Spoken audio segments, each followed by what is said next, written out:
Mama, Yes? saan po galing ang baby? Ang baby?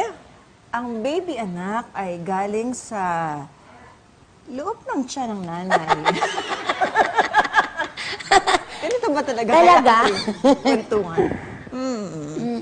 At saka galing ang baby sa pagmamahalan ng mommy at daddy. Ayan, kaya ikaw naging bunga namin ni daddy. Ganda-gandang bata. Thank you, Mama. Ikaw talaga, palabiro ka masyado. Oo nga. Sabi nung kalaro ko, hindi naman daw. Sino yung kalaro mo yun? Ayun, Ayun, yung anak. nakita. Teka lang, anak. Halika, Hindi daw siguro ako natin maganda, yan. anak. Mom. I'm so heartbroken, Mom. Mom.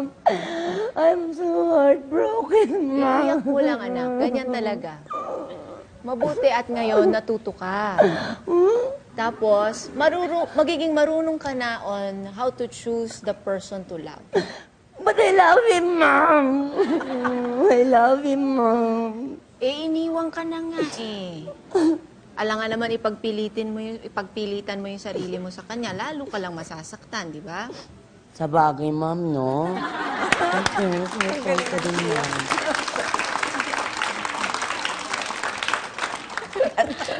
Tsaka ba't may ganun ka?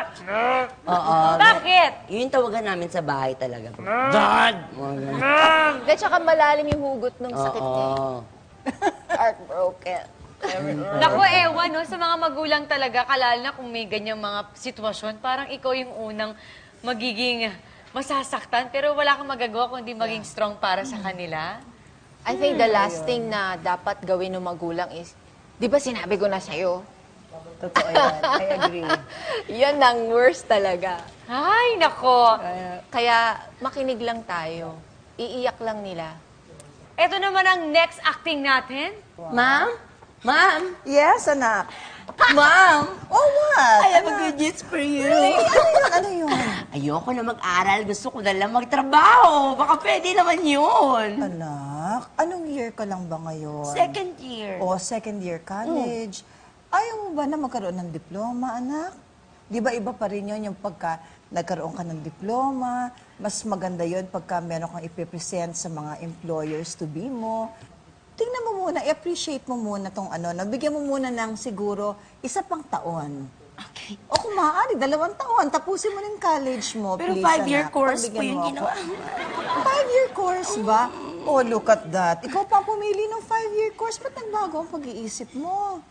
Yung mga klase ko kasi nagtrabaho na sila agad, Mami. Ganon, anak. Eh, gusto ko rin makatulong sa inyo. Pero sige, susundin ko po kayo, Mamo. Masyado nadadala si Bubay. Oo, no? Tingnan natin sa pagkakataon with Maricel Laksa naman.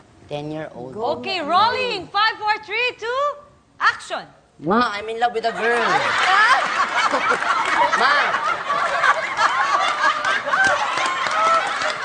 I'm in love with a girl, Ma. What's her name?